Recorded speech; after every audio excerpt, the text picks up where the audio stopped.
Jake Martinez stepped off the transport shuttle and looked up at the massive building in front of him.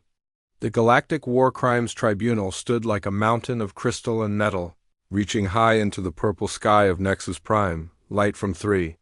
Different suns made the building shine like a rainbow, but Jake felt no joy looking at it. This place decided the fate of those accused of the worst crimes in the galaxy. The summons had arrived 3 weeks ago while Jake was commanding his exploration ship, the UES Liberty.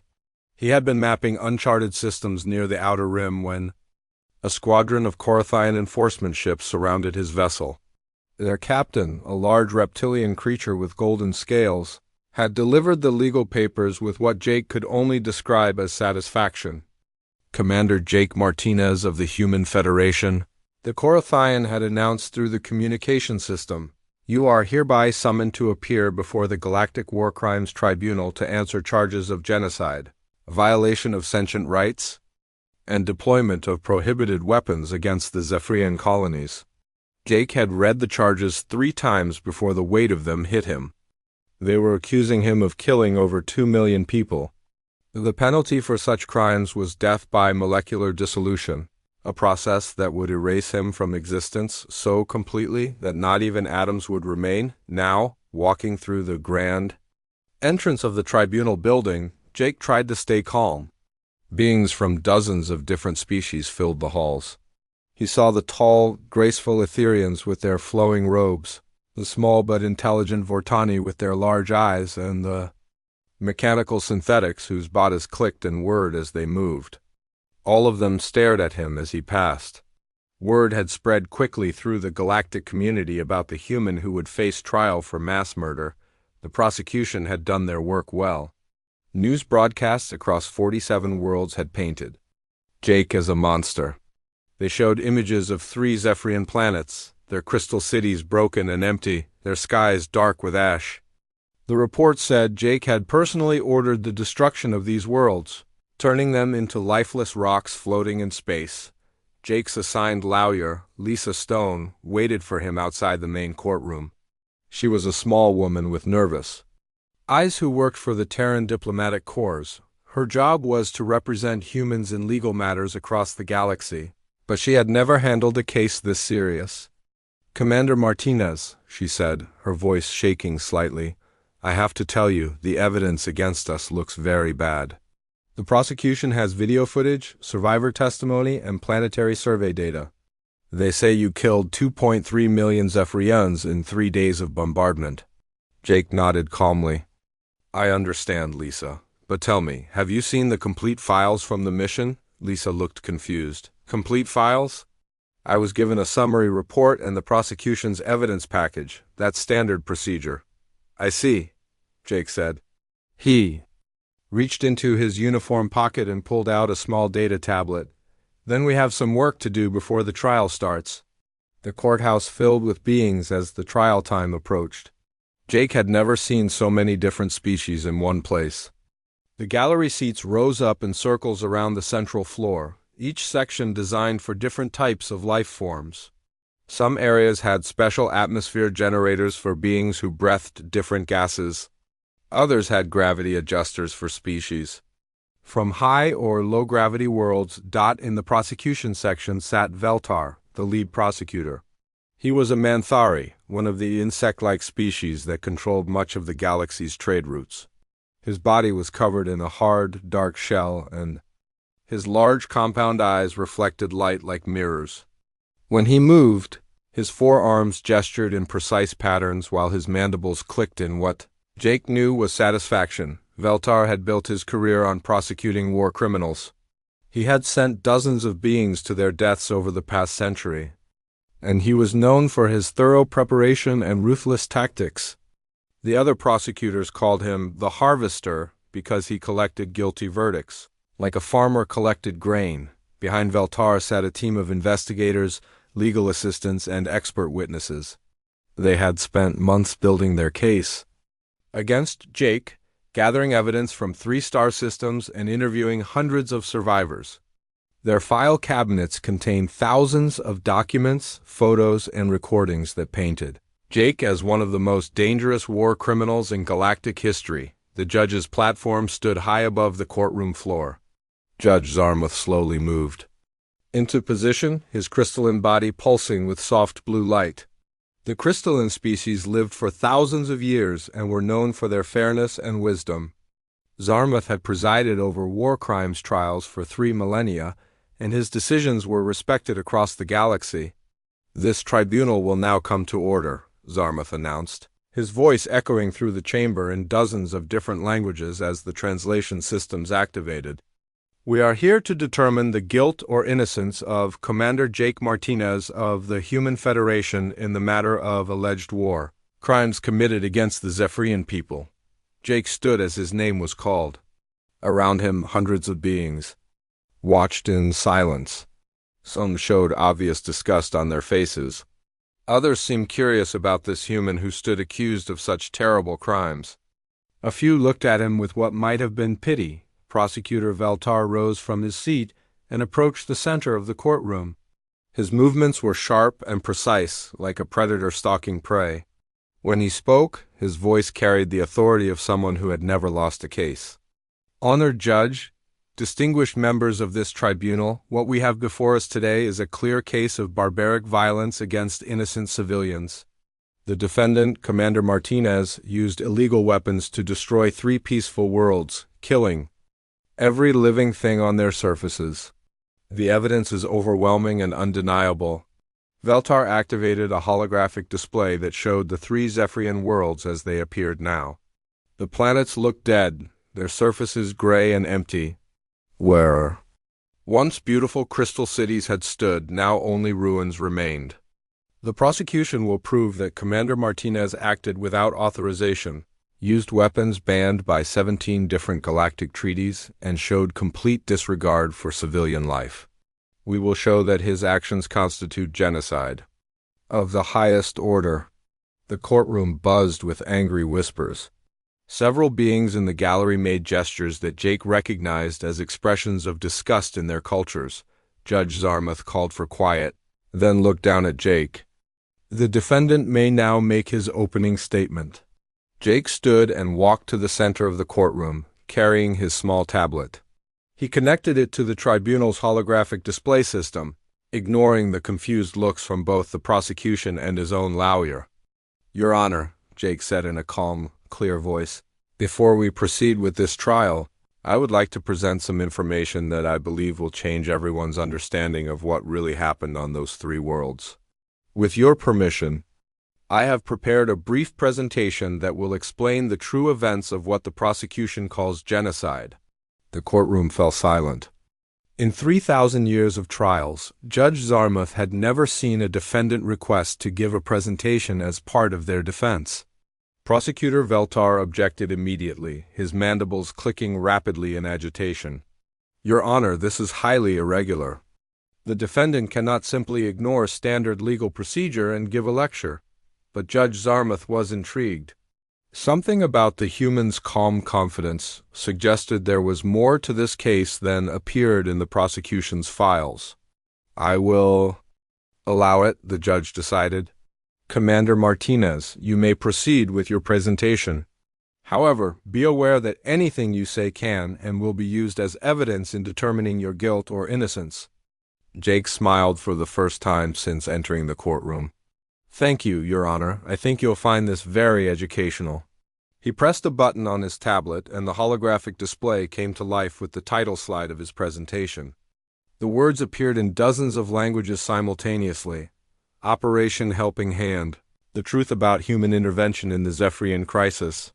The trial that would determine not just Jake's fate, but humanity's place in the galactic community, was about to begin.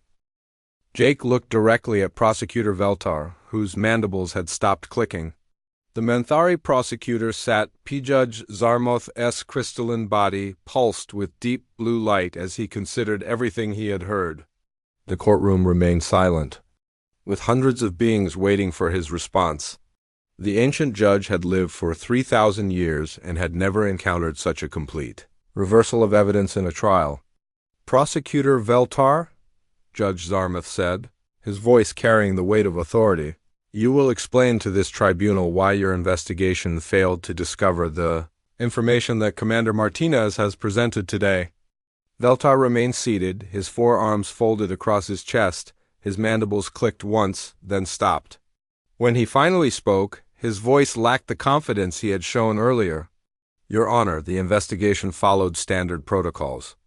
We examined the planetary surfaces, reviewed casualty reports, and interviewed available witnesses. The fact that the defendants chose to conceal additional information is not the fault of this prosecution. Jake stood up from his seat. Your Honor, if I may respond to that claim? Judge Zarmuth gestured for Jake to continue. Prosecutor Veltar claims we concealed information, but every document I showed today was filed in official Galactic Council records. The evacuation logs, the habitat construction permits, the atmospheric processing licenses, all of it was available to anyone who bothered to look. Jake activated his tablet again and displayed a new set of documents. In fact, the Human Federation sent copies of all mission reports directly to the Galactic Council within 30 days of completing the evacuation, as required by Emergency Protocol 7. The display showed official receipt confirmations from the Galactic Council archives, time-stamped and authenticated. Every piece of evidence Jake had presented was clearly marked as having been submitted almost 2 years ago. Furthermore, Jake continued, the Zephyrian survivors have been living openly in the orbital habitats for 2 years. They participate in galactic trade, send representatives to council meetings, and maintain diplomatic relations with dozens of species. Prosecutor Veltar could have contacted any of them at any time. Jake pulled up communication logs showing hundreds of official messages between Zephyrian representatives and various galactic governments, including the Manthari Trade Federation. In fact, Elder Crystal Zethara, whom we spoke to earlier, sent a formal letter to the Manthari government 6 months ago, thanking them for their concern about Zephyrian welfare and explaining that his people were safe and well cared for in their new homes. The letter appeared on the display, written in formal diplomatic language and bearing official Zephyrian seals. It clearly stated that the Zephyrian people were grateful to the humans and that their species had never been healthier or more prosperous. Prosecutor Veltar received this letter personally, Jake said, looking directly at the Manthari. It was delivered to his office on Manthari Prime and acknowledged by his staff. Yet he chose to ignore it when building his case against me. Veltar's compound eyes reflected the courtroom lights as he shifted uncomfortably in his seat. Several beings in the gallery began making angry noises in their various languages. Judge Zarmuth's spotty pulsed brighter. Prosecutor Veltar, do you deny receiving communication from the Zephyrian survivors? I received many communications during the investigation, Veltar replied carefully. Not all of them were deemed relevant to the charges at hand. Jake smiled grimly. Your Honor, I would like to present evidence of exactly why Prosecutor Veltar deemed this information irrelevant. He clicked to a new slide showing more intercepted communications. This time, the recordings were between Veltar and his own investigation team. Jake played the first recording, dated 8 months ago. Sir, came the voice of a young Manthari investigator, we've made contact with several thousand Zephyrian survivors. They all claim that the humans saved them and that they're living comfortably in orbital habitats. Veltar's recorded voice responded coldly. Those claims are clearly the result of human propaganda and psychological manipulation. The survivors are suffering from trauma-induced false memories. Do not include their testimony in the evidence package. The courtroom exploded. In angry voices, beings from dozens of species began shouting at the prosecution table. Judge Zarmuth called for order, his crystal body flashing bright red. Jake waited for quiet before playing the next recording, this one from 6 months ago. Prosecutor Veltar, came another investigator's voice. The atmospheric analysis of the Zephyrian worlds shows active restoration processes. The planets aren't dead, they're being systematically cleaned and improved. Should we investigate the human restoration technology? Absolutely not, Veltar's voice replied sharply. Our job is to prosecute war crimes, not to study human technology. Focus on the fact that the planets are currently uninhabitable, That's all the tribunal needs to know. Jake stopped the recording and addressed the court. Your Honor, these recordings prove that Prosecutor Veltar deliberately suppressed evidence that would have cleared me of all charges. This wasn't an incomplete investigation, it was a deliberate cover-up. He clicked to his next slide, which showed the financial motivation behind the conspiracy. The Manthari Trade Federation stands to lose hundreds of billions of credits if human restoration technology becomes widely known in the galactic community. Rather than compete with us fairly, they chose to eliminate us through false legal accusations. The display showed detailed profit projections for the Manthari terraforming industry, both with and without human competition. The difference was staggering. The Manthari would lose over 60% of their market share if other species learned. They could get restoration services from humans for free. But the conspiracy goes deeper than just the Manthari, Jake continued. He clicked to a new slide showing a network diagram connecting various species governments and trade organizations. The Korathian Empire, the Veltari Consortium, and the Inner Rim Trading Company all have significant investments in terraforming technology. Together, these organizations control the majority of planet restoration services in the galaxy. Jake highlighted connections between the different groups. They formed a secret alliance to suppress human restoration technology. The plan was simple: frame humans for war crimes, get us banned from conducting military operations, and prevent us from offering free restoration services during humanitarian crises. He played another recording, this one a conference call between representatives from all the involved organizations. The human threat to our industry is real, came a Korathian voice.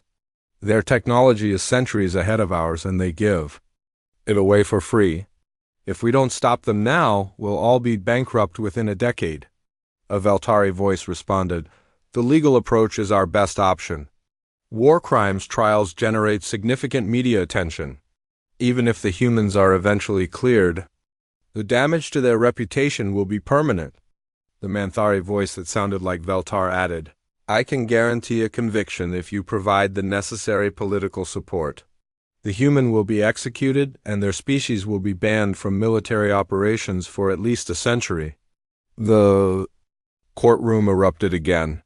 This time, Judge Zarmuth didn't call for order immediately. He allowed the angry voices to continue for several minutes, understanding that the beings in the gallery needed to express their outrage at what they were hearing. When quiet finally returned, Jake presented his most damning evidence. Your Honor, I have saved the most important information for last. He clicked to a slide showing current images from the 3 Zephyrian worlds. The planets were beautiful. Crystal forests sparkled in the light of their star, their growth patterns more complex and vibrant than anything seen in the historical records. Rivers ran clear and clean, feeding lakes that reflected the sky like mirrors. The air was so pure it seemed to glow. These images were taken yesterday by Zephyrian survey teams preparing for the return of their people. As you can see, the planets aren't just restored, they're better than they ever were before. Jake zoomed in on one of the crystal cities. The structures had regrown themselves during the restoration process, their architecture more elegant and efficient than the original designs. Human atmospheric processing technology doesn't just remove contamination. It actively improves everything it touches. The Zephyrian worlds now have the purest atmosphere in the galaxy, the most fertile soil, and the most abundant crystal formations ever recorded. He clicked to his final slide, which showed a message from Prime Crystal Vendor dated just 1 day ago. To Commander Jake Martinez and the Human Federation, our worlds are ready for our return, and they are magnificent beyond our dreams.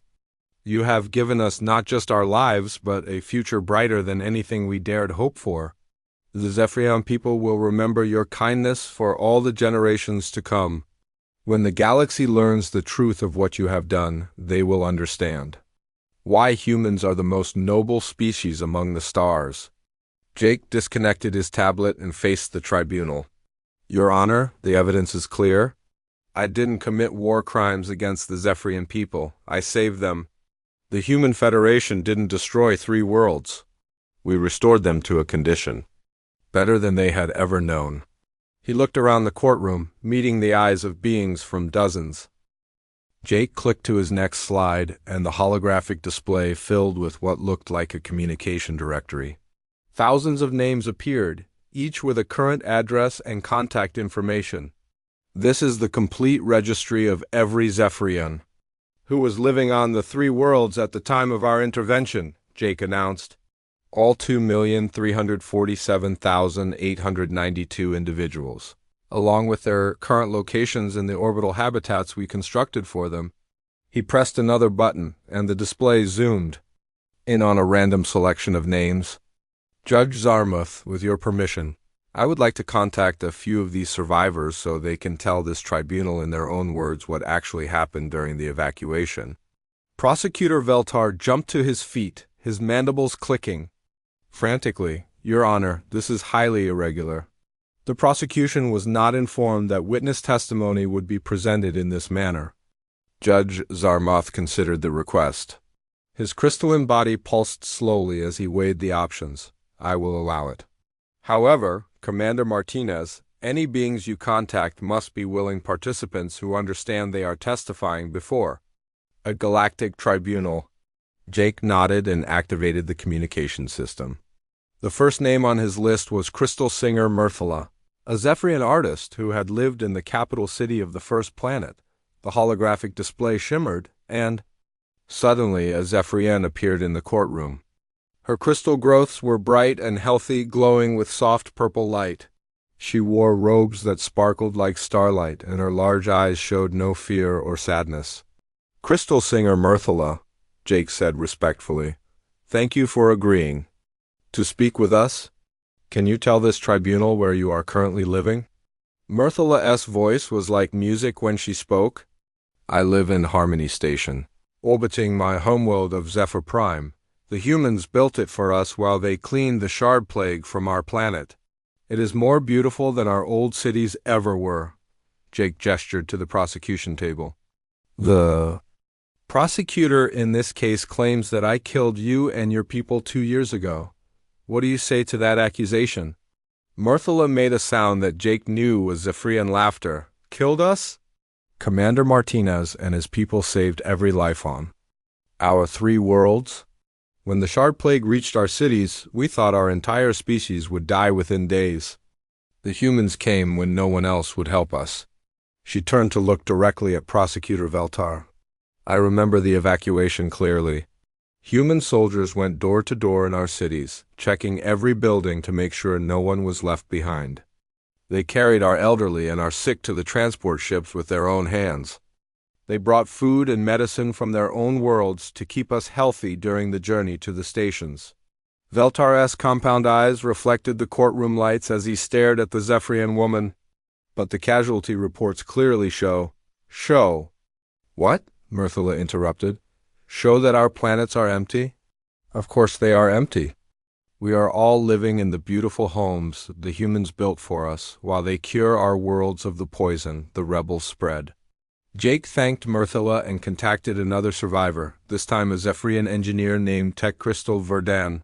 He appeared on the display wearing work clothes covered in crystal dust. Verdan, Jake said, can you explain to the tribunal what the humans are doing to your homeworld right now? Verdan nodded enthusiastically. They are healing it.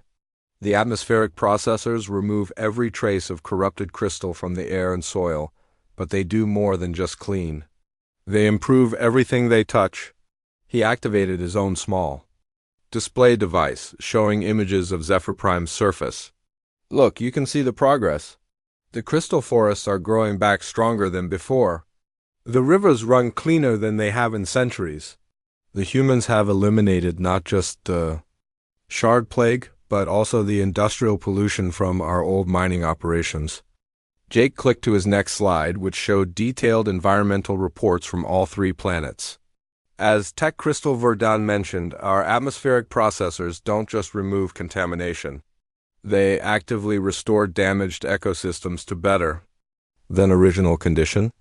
The environmental data was impressive. Air quality readings showed levels of purity that exceeded what the planets had possessed before industrialization.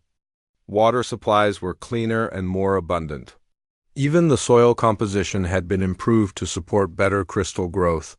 The process will be complete in 6 more months, Jake continued.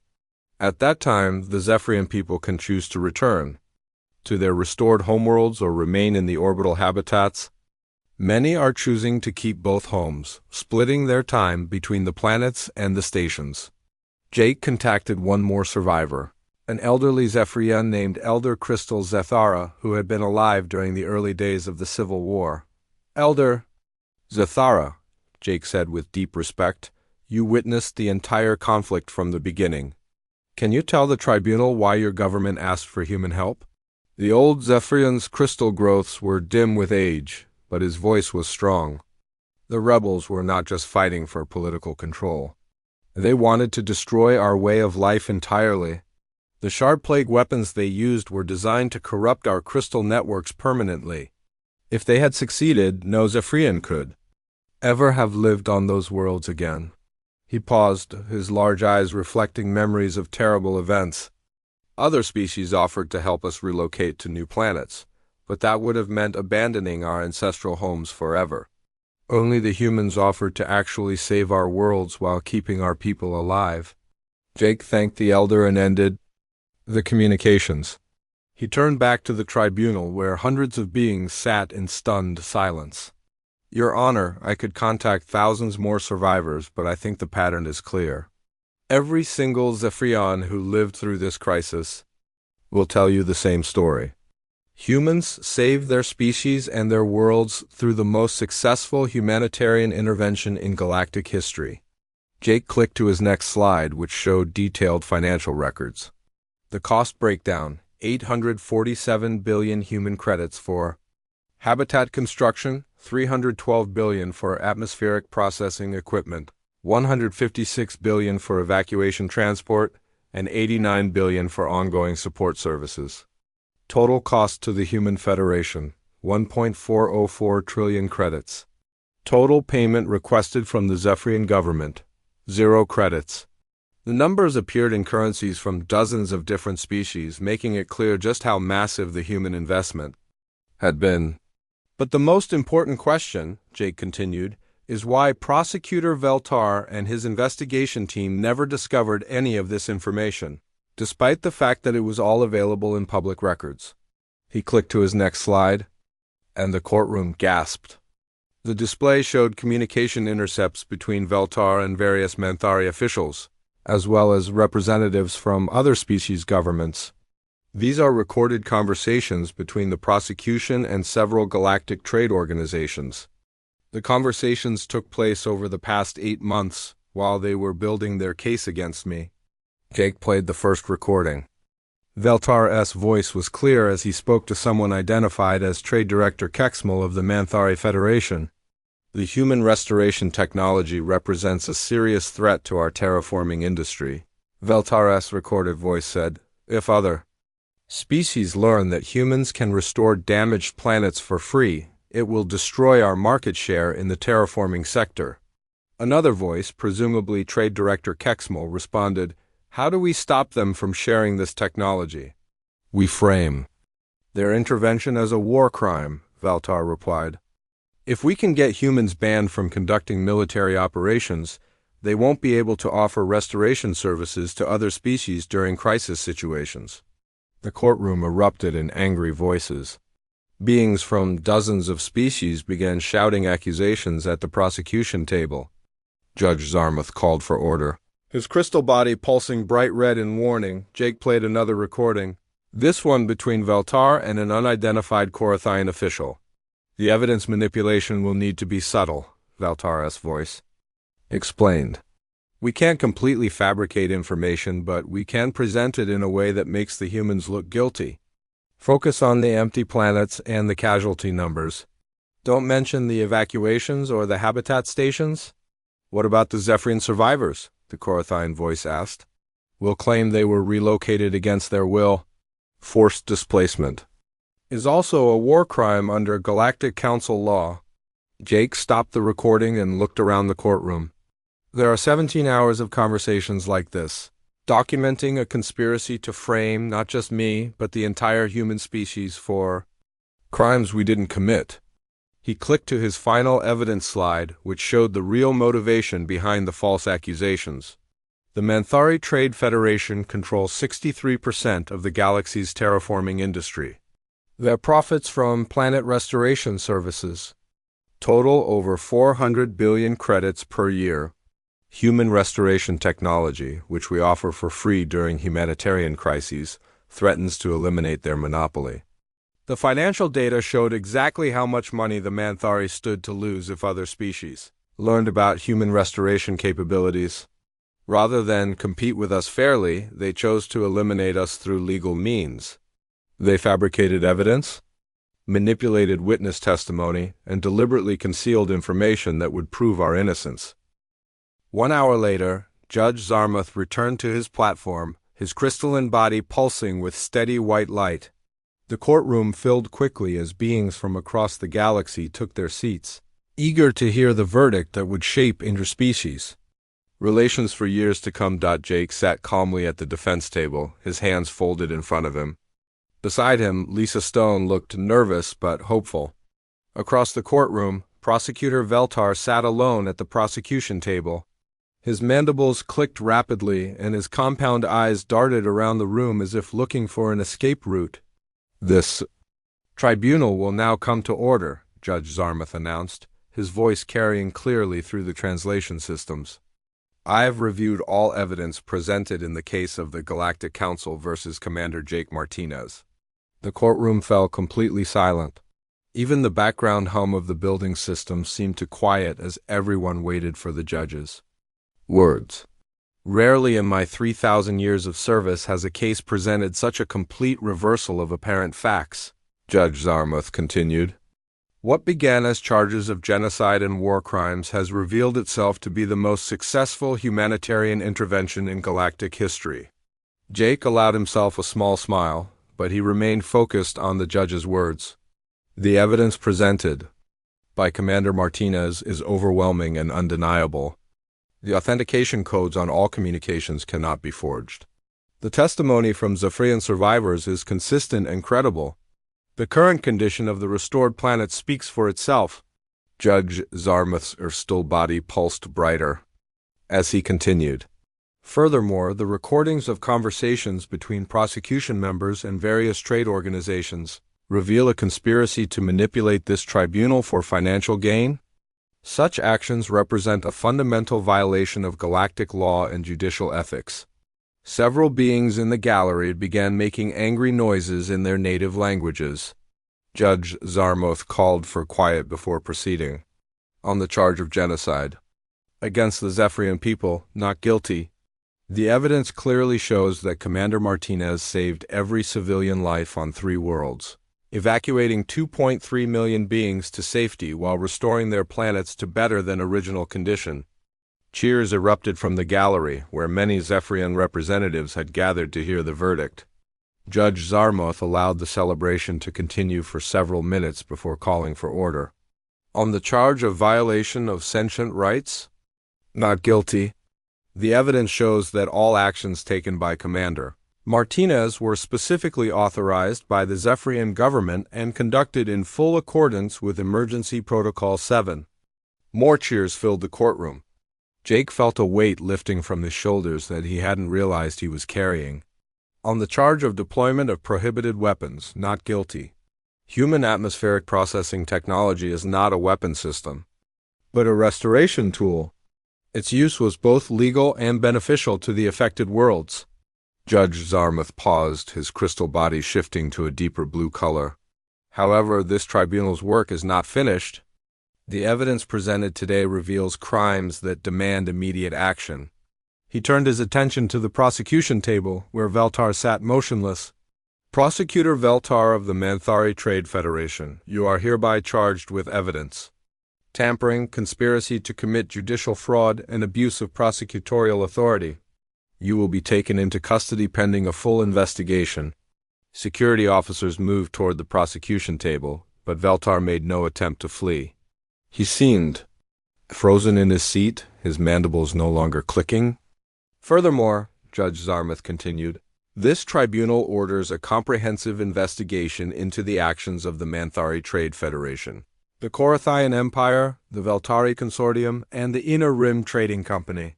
All organizations involved in the conspiracy to frame Commander Martinez will face appropriate legal consequences. The judge's crystal body pulsed with authority as he delivered his final statements.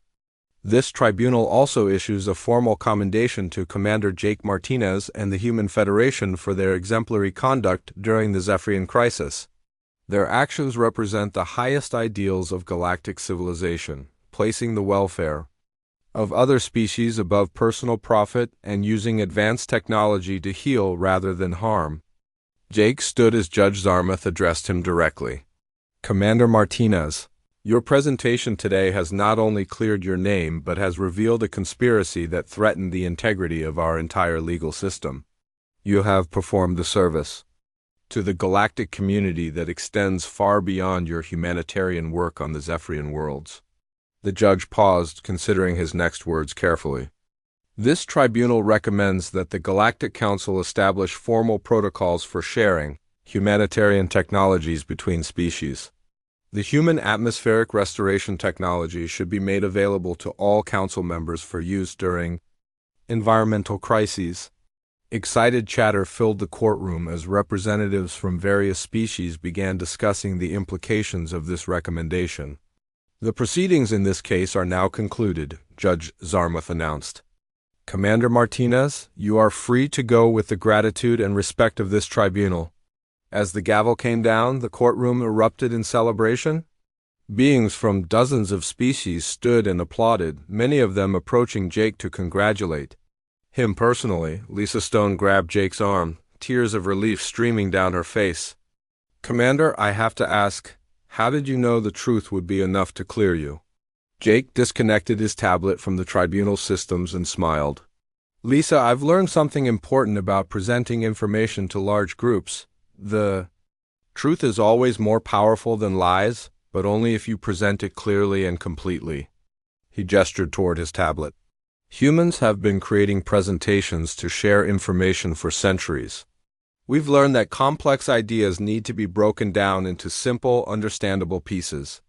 We use visual aids, supporting evidence, and logical progression to help our audience follow our reasoning. Jake looked around the courtroom, where beings from dozens of species were still celebrating his vindication. The prosecution made a fundamental error. They assumed that because their lies were simple, they would be more believable than the complex truth. But the truth has something lies don't have, supporting evidence from multiple independent sources. He picked up his tablet and showed Lisa the presentation file. Every slide I showed today was backed by authenticated documents, verified recordings, and first-hand testimony. The prosecution had dramatic claims but no real proof. When you present facts systematically, the truth becomes undeniable. As they walked toward the courtroom exit, Jake was approached by Elder Crystal Zethara, who had traveled from the orbital habitats to attend the trial. Commander Martinez, the elderly Zephyrian said, his crystal growths glowing with respect. My people have authorized me to make an official announcement. Jake listened respectfully as Elder Zethara activated a small communication device. The Zephyrian Unity government has voted unanimously to establish a permanent alliance with the Human Federation. We are sharing all of our crystal technology and manufacturing techniques with humanity as repayment for saving our species. The elder's eyes sparkled with emotion. More importantly, we are naming you an honorary crystal singer, the highest honor our people can bestow on a non-Zephyrian. Your actions will be remembered in our songs for 1,000 generations. Jake was deeply moved by the honor. Elder Zethara, the Human Federation acted because it was the right thing to do. We didn't expect any payment or recognition. And that, the elder replied, is exactly why you deserve both. As Jake left the tribunal building, he was surrounded by journalists from across the galaxy. News of the trial's outcome was already spreading through the galactic communication networks. Commander Martinez, called a reporter from the Galactic News Service, What do you think this verdict means for human-alien relations going forward? Jake considered the question carefully. I think it shows that when species work together honestly, we can accomplish incredible things. The Zephyrian crisis could have ended in the extinction of an entire civilization. Instead, it ended with 3 worlds restored to pristine condition and a species stronger than ever before. Another reporter asked, "Will the Human Federation be sharing its restoration technology with other species?" "That decision will be made by our government and the Galactic Council," Jake replied. "But I can say that humanity has always believed technology should be used to help others, not to gain advantage over them." As the questions continued, Jake reflected on the day's events. He had entered the courthouse as an accused war criminal facing execution. He was leaving as a commended hero whose actions had exposed a galaxy-wide conspiracy, but more importantly, the truth about human intentions was now clear to every species in the galactic community. Humanity wasn't a threat to be contained or controlled. They were partners in building a better future for all sentient life.